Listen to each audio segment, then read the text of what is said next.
Assalamualaikum warahmatullahi wabarakatuh.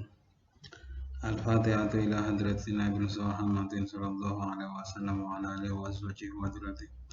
Wa la hadrati ila sultanil awliya Syekh Abdul Qadir Jailani wa Syekh Hasan Asy'ari radhiyallahu anhu.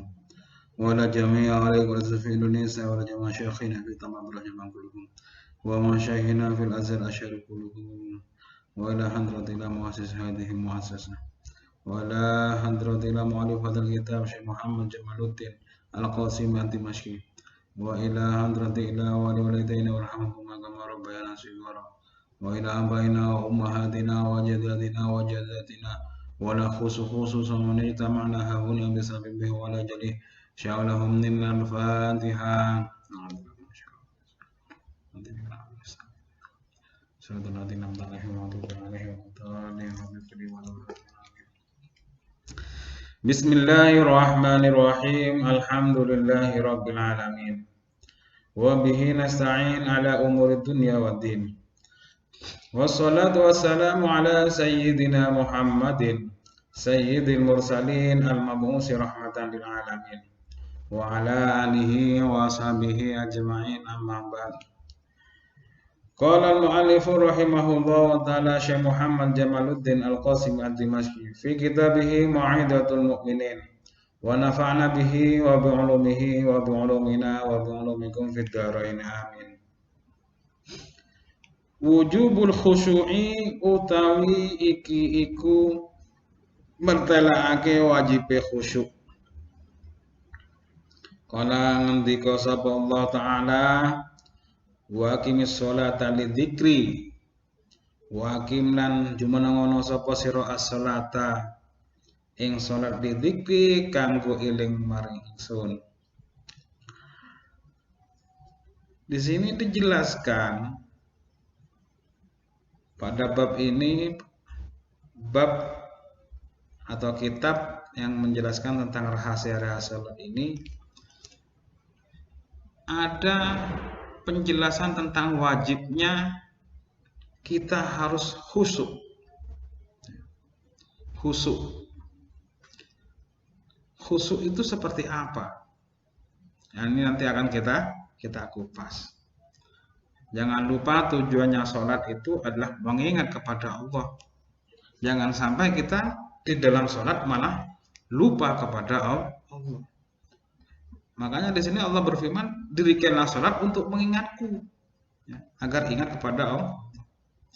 Dzahirul amri utawi dzahire perintah atau amar iku al wujub. Pada akim di sini, ini fiilnya fiil amar menunjukkan arti perintah. Nah, perintah ini al amru yadullu alal wujub. Perintah itu menunjukkan suatu hal kewajiban. Wal ghaflatu utawi lali iku tudadu dzikri iku lawani iling. Jelas, lupa ini adalah kebalikannya ingat. Faman mongko utawi sapane wong iku ghafala lali sapa man fi sholatihi ing sholate man.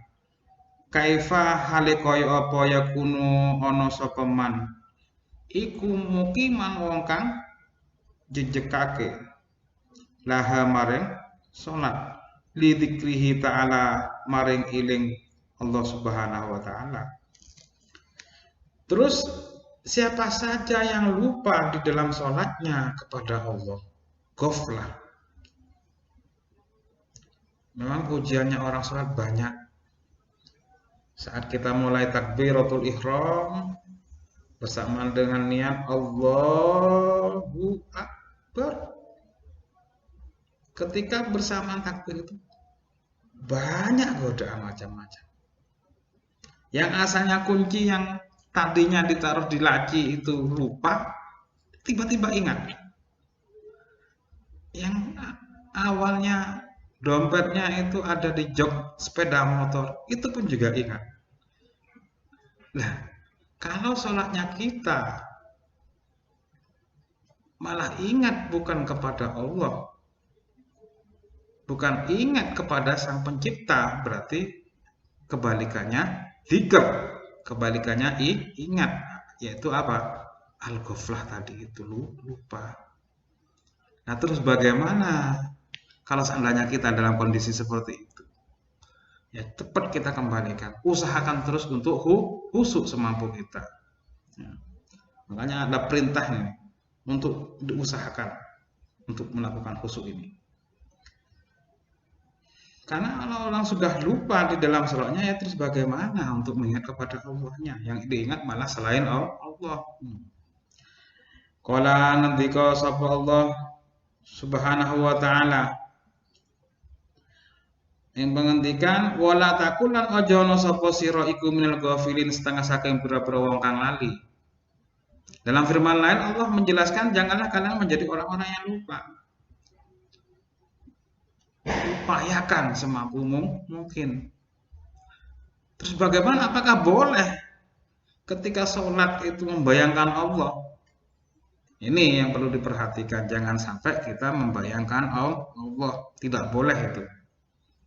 Kenapa?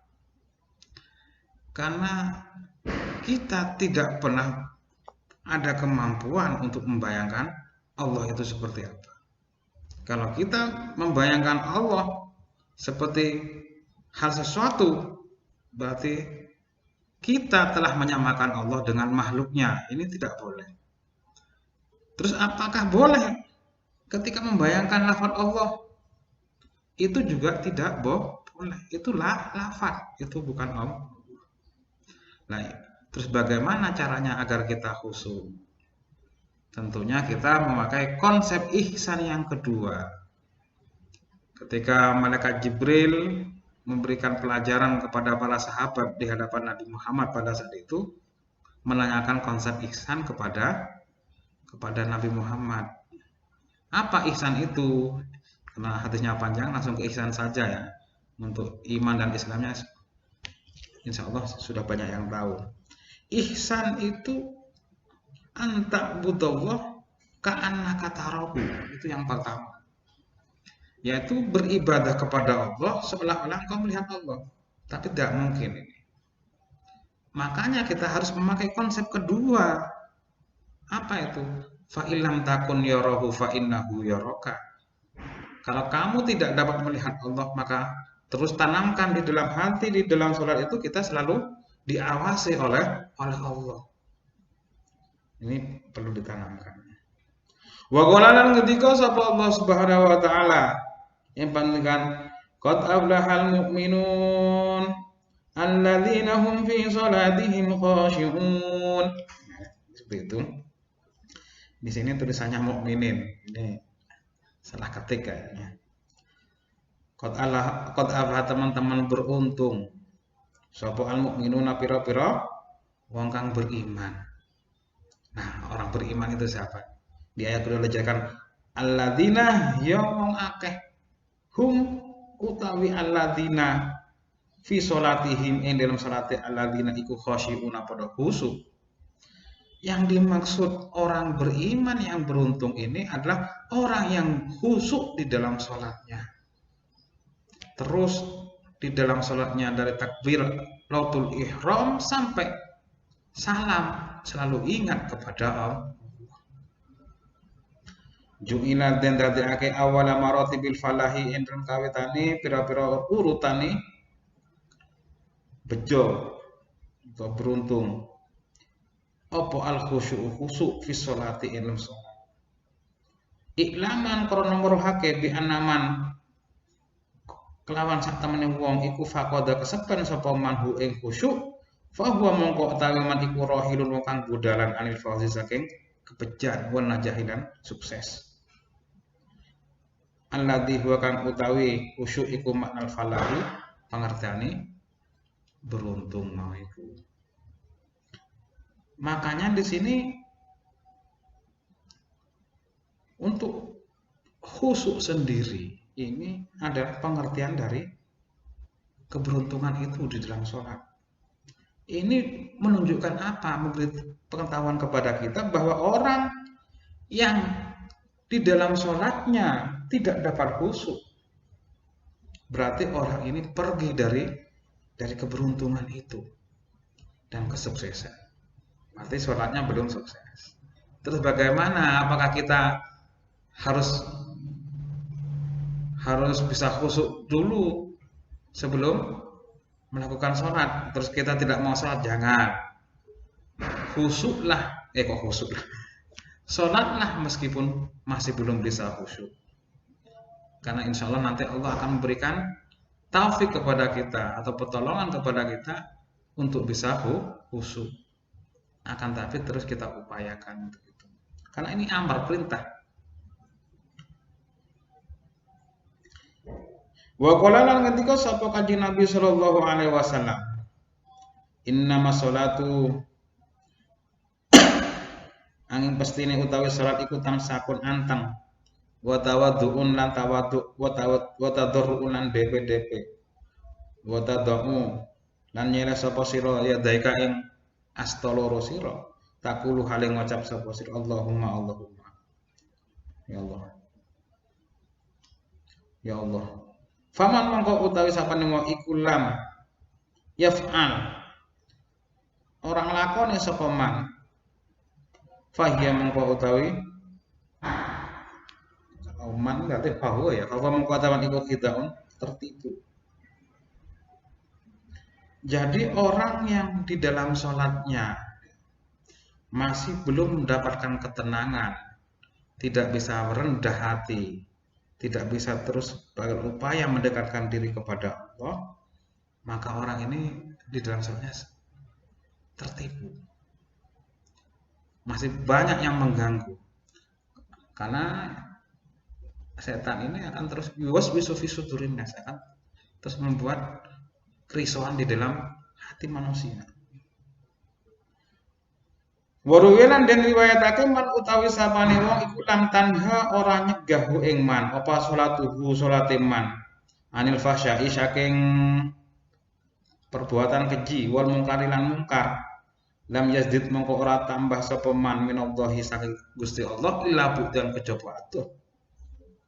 Siapa saja yang sholatnya tidak dapat mencegah darinya perbuatan keji dan mungkar, pada hakikatnya orang itu tidak ditambahkan oleh Allah kecuali dijauhkan dari Allah.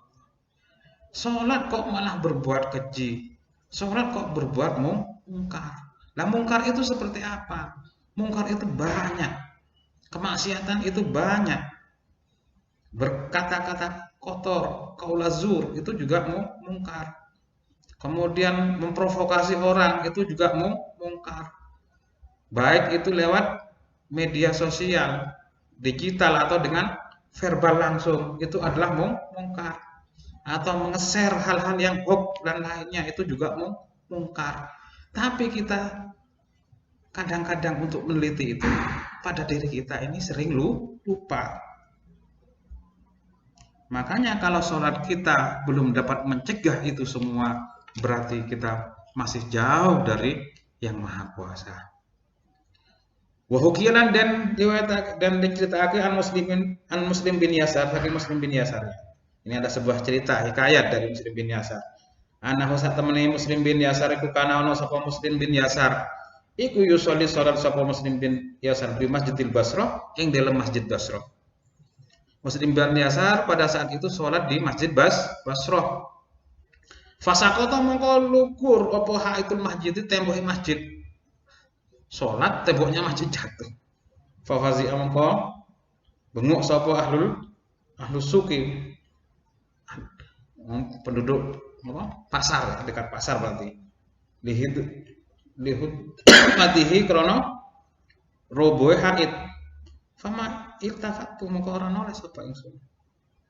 Walamahan anan semangsane memberi ucapan selamat tahniah sapa ahlu suk bisalamatihi kelawan selamate Muslim bin Yasar. Ajaba mongko gawok sapa Muslim bin Yasar. Wa qala lan ngucap sapa Muslim bin Yasar, masya'artu orang ngrasa sapa ingsun bihe kelawan hidmat al-hadam itu apa namanya? Kerobohan itu. Nah, dalam cerita tersebut ini sangat luar biasa karena tingkat kekhusyuannya ya para sahabat, para tabi'in, ulama-ulama terdahulu itu sangat luar biasa. Sehingga sampai dijatuhi tembok pun itu tidak terasa karena khusyuknya. Meskipun orang berteriak setinggi mungkin tidak. Makanya kalau ada orang ya, mengatakan sesuatu diganggu sholatnya karena tidak khusyuk, ini berarti memang perlu dilatih kekhusyuannya.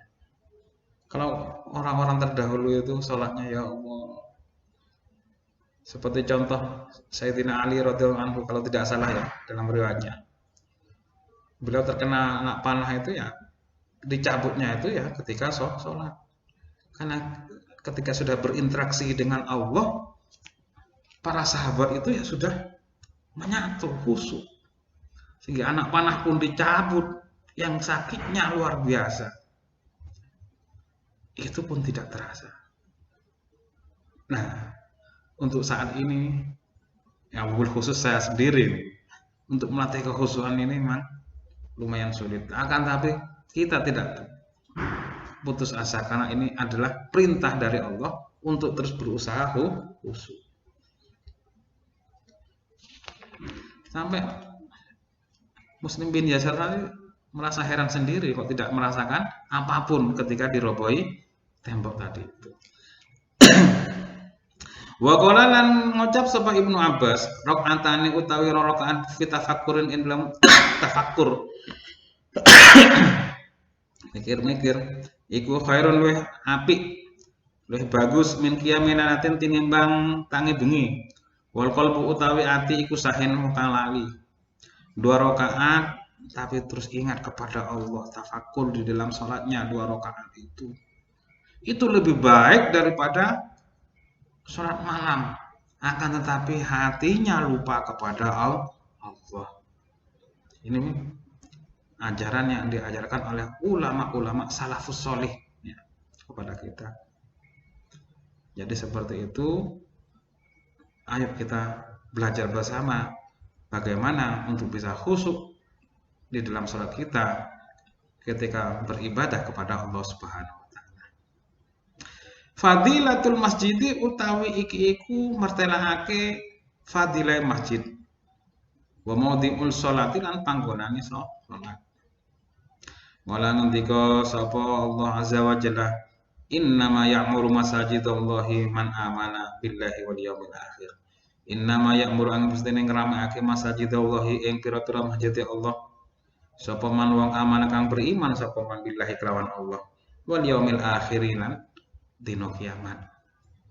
Orang yang mau meramaikan masjid-masjidnya Allah, musola-musola yang tempatnya sholat maudi'ah termasuk, ini adalah orang-orang yang benar-benar imannya tertancap di dalam hatinya kepada Allah dan juga akan datang atau akan tiba hari kiamat, tapi tidak mengada-ngada, dalam artian tidak membuat isu, tidak mengatakan bahwa besok akan ada kiamat yang membuat orang resah, membuat orang tidak bisa ibadah dengan tenang. Ini berbahaya.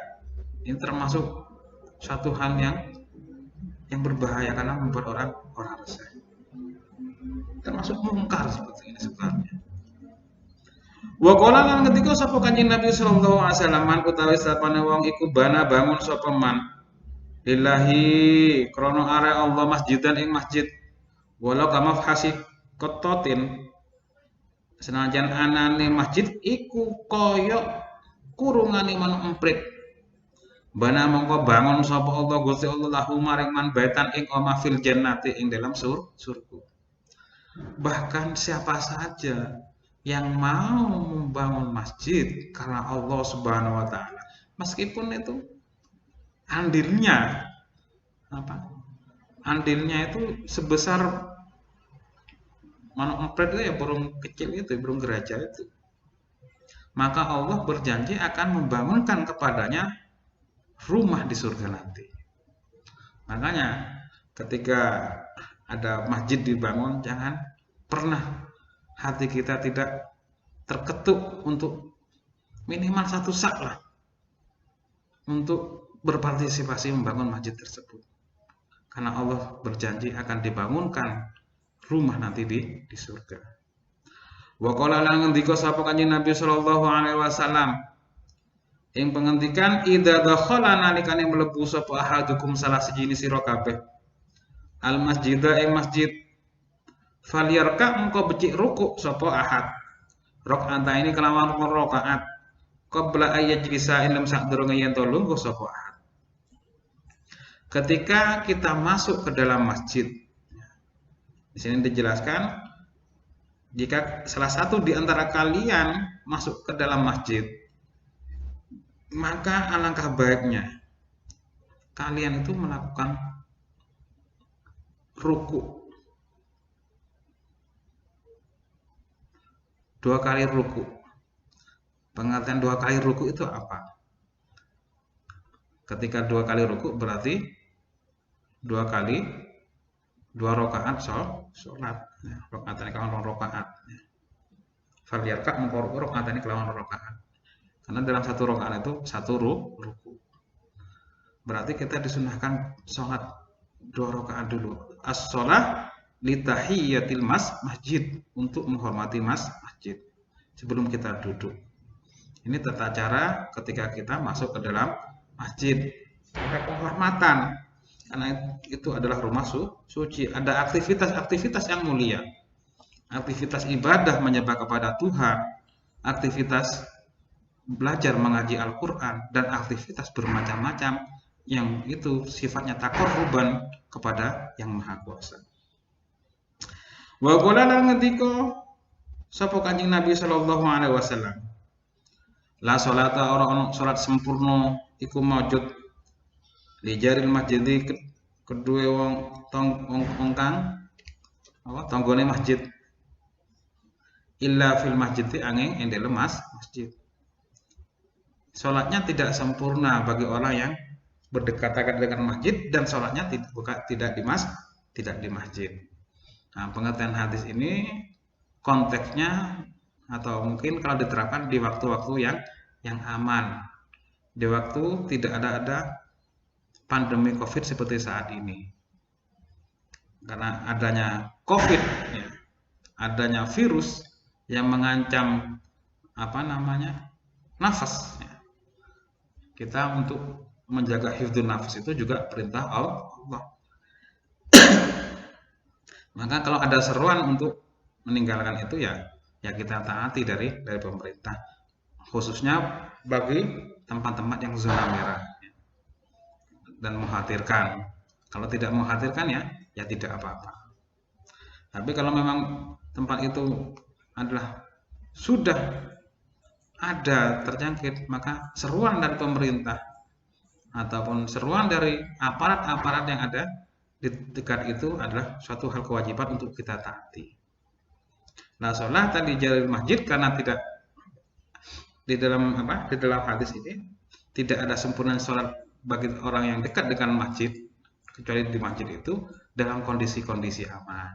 Ya, kondisi-kondisi aman. Wa qala lan ngendika sapa Kanjeng Nabi sallallahu alaihi wasallam ing pengendikan yakti bakal teko anan nasi ing atase menungso apa zamanun mungso ya tahallakun halik ketemu sapa nas fil masajidihim ing dalam pira-pira masjidin nas wala saran ora ono apa hamuhum kepedulian nas ila dunya ing dunya wala salan ora ono iku lillahi kedue Gusti Allah fihi min dalam nas apa hajatan kebutuhan fala tujalisu mongko aja padha awur lungguh sapa sira kabeh ing nas. Nanti ini kalau Rasulullah bersabda ini bukan prediksi ya, bukan seperti dukun. Ini akan datang. Ini pasti datang, namanya zaman. Suatu masa ini pasti datang. Nanti akan ada manusia yang bertemu di masjid itu yang dibicarakan adalah urusan-urusan dunia. Bukan dijadikan sebagai media kita taqarruban ilallah. Bukan dijadikan sebagai tempat aktivitas beribadah, membaca Al-Quran, belajar kitab, kuning, atau mempelajari hal-hal yang bagaimana itu bisa mendekatkan diri kepada Allah Subhanahu wa taala. Akan tetapi dijadikan sebagai sarana untuk berbisnis. Nah, ini nanti akhir zaman seperti itu. Walaysa lillahi fihim hajatun. Allah tidak membutuhkan kepada orang-orang yang seperti itu. Maka kita dalam kondisi di zaman seperti itu, di sini falatu jalisuhum. Jangan dekati orang-orang itu. Janganlah duduk bersama mereka-mereka yang membicarakan masalah dunia di dalam masjid. Harus diproporsionalkan. Bolehlah membicarakan bisnis dan lainnya, ya di kafe, tempat-tempat yang itu tidak dijadikan sebagai aktivitas ibadah. Harus tahu tempat-tempatnya.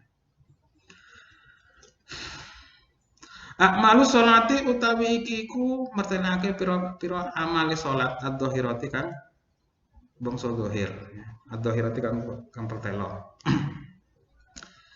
Ini akan menjelaskan tentang aktivitas seperti sholat zahir ya. Nanti agar kita tahu seperti apa aktivitasnya. Ini akan dijelaskan di sini nanti di bawah. Idza faragha nalikane rampung sapa al musolli wong kang salat minal wudu'i saking wudu wa taharati lan suci minal khabasi saking kotoran fil badani ing dalam badan. Berarti khabas ini bisa dikatakan najis, kotoran najis. Wal makani lan panggonan wasiapi lan pakaian wasatrin aurati lan nutupi aurat minas surrati ila rukbati minas surrati saking udel ila rukbati tuku maring dengkul. Fa alaihi mongko iku ing atase musolli ayan tasiba utawi yen to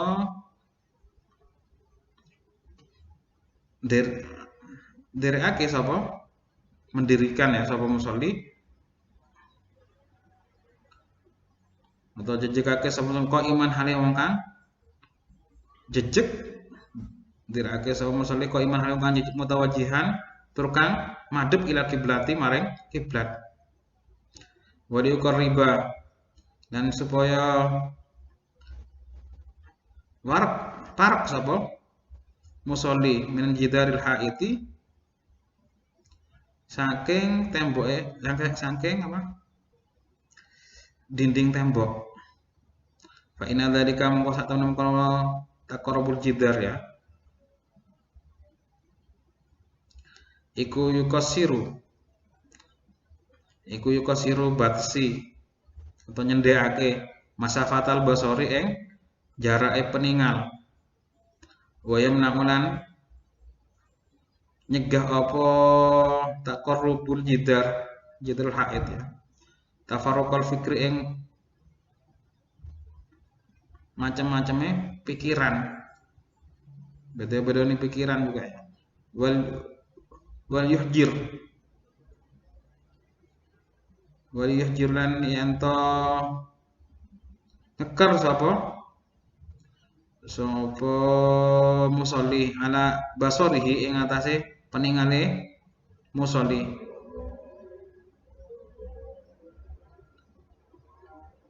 Apa ayu jawis yen to nglewati sapa musolli maudhi'a sujudihi ing panggonan sujudi musolli. Ini akan saya sedikit jelaskan. Ketika orang yang sholat sudah selesai dari aktivitas wudunya, mensucikan badan, tempat, pakaian, menutup auratnya dari auratnya laki-laki, namanya surah ila rukbah, dari pusat sampai dengkul. Kalau perempuan jami'ul badan ila kafain, ya, ilal wajh wal kafain, kecuali wajah dan kedua telapak tangan. Kalau ini untuk perempuan, maka ini harus siap-siap, ya, siap-siap untuk berdiri tegak, kemudian menghadap kiblat. Wal yakrub dan becek parek berarti dalam mengartikannya begitu. Sapa musolli. Dan ketika sholat itu dekat dengan tembok. Nah, karena lebih dekat dengan tembok itu akan membatasi jarak pandangan. Sehingga pikiran yang bermacam-macam itu ya terhalang dengan itu. Kemudian berupaya untuk menahan pandangan untuk melewati dari tempat apa? tempat sujudnya, melihat kemana-mana. Ini yang diupayakan orang ketika melakukan sholat. Waliyadum lan becek langgengake sapa musolli hadal qiyamah ing iki jumeneng kadalika kaya mengkono-mengkono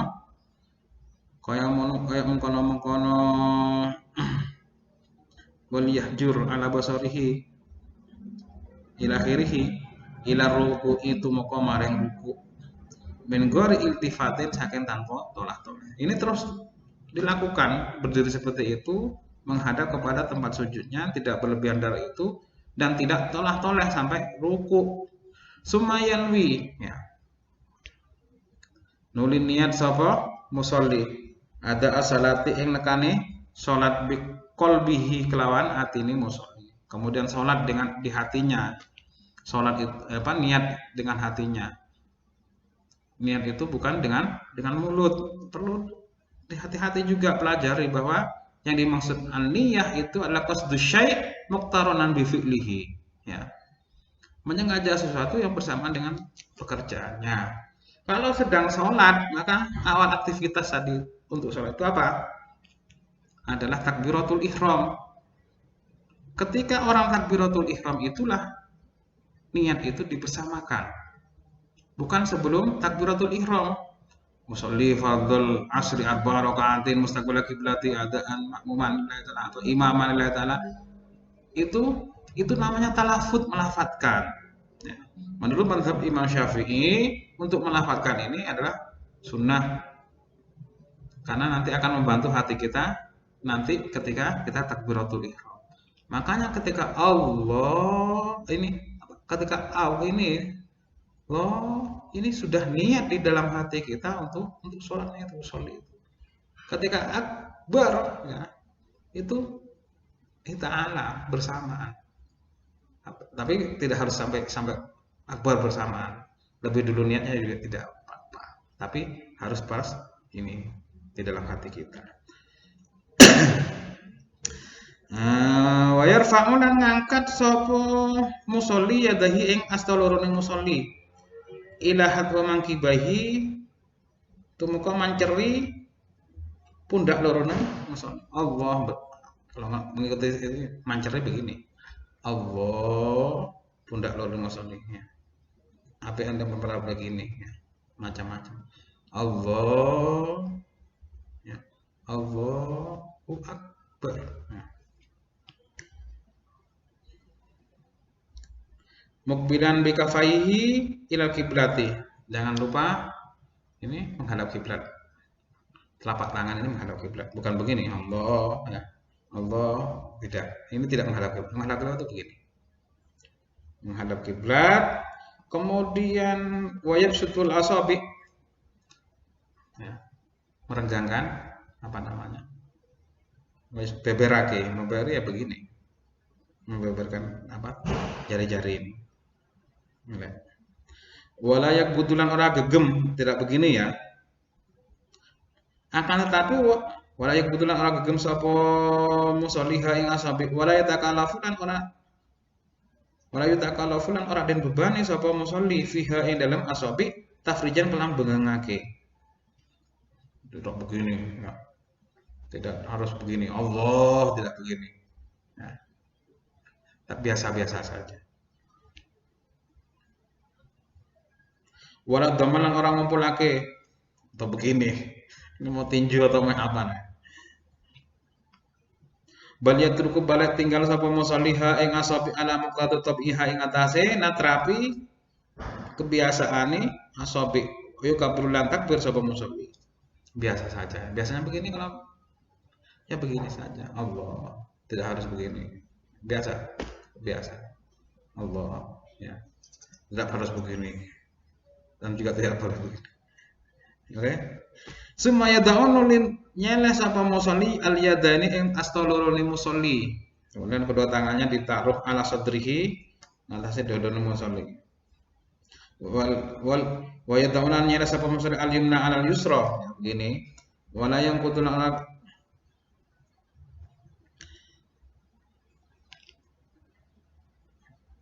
Walayak batu ya biasanya. Nah, agem sapa musolli yadaihi ing astonor musolli idza faraga nalikane rampung sapa musolli minat takbir saking takbir.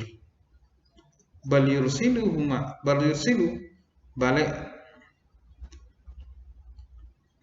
ngejarake sapa musolli huma ing yadain irsalan kelawan apa? Melepas khafifan kang enteng rokikon turkan lembut. Kemudian setelah selesai itu, setelah ditaruh di kedua tangannya, kemudian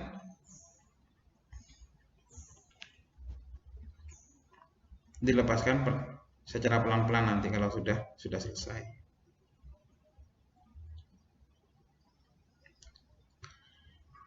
Wayang bagi lan sayujo apa ayatu mayan to ngumpulake sapa mosok. Apa ayatu mayan to den waca dhamma apa ha mingkolihi Allahu saking lafat Allahu dhamuhu utawi dhammai lafat Allah min khafifatan hale enteng min iku min gharimu walakin saking tanpa bagan bangkatake. Lafat Allahunya itu ya dibaca dhammah Allah tapi enteng-enteng Allahu enggak usah terlalu ditekan-tekan. Biasa saja Allahu akbar ya. Wala yadkhulu dan orang mlebu sapa musolli bainal ha'i lan antarané ha wal alifi lan alif apa syibhul wawi surupane wawu. Jangan sampai kata Allah ya kan ada wawunya. Tidak. Jangan sampai ada wawu masuk Allah kan Allah ini kan ada wawunya. Yang benar apa? Lam lah. Allah. Wala baina ba'in lan orang yang dalam antara ba wala baina ba'i akbarin lan orang yang antara ba'i lafaz akbar. Wara'uhu in dalam burune akbar alifan alif. Karena aku kaya sak temene akbar iku yaqulu ngucap akbar ing pengucap akbar ono alife ya. Jadi Allahu akbar jangan sampai panjang.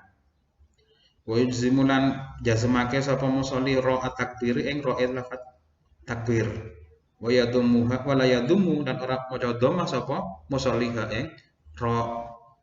Jangan sampai Allahu akbar. Jangan dibaca jazm. Jazm itu sukun. Allahu akbar.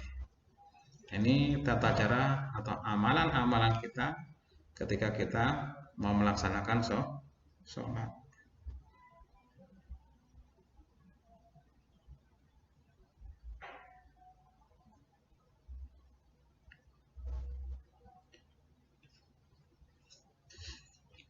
Saya kira sekian apa yang kita pelajari pada sore hari ini. Mudah-mudahan apa yang kita pelajari bisa kita amalkan. Dan kurang lebihnya mohon maaf. Walaikum fi amanillah. Allahumma ja'al hadzal majlis shalihan lillah. Assalamualaikum warahmatullahi wabarakatuh.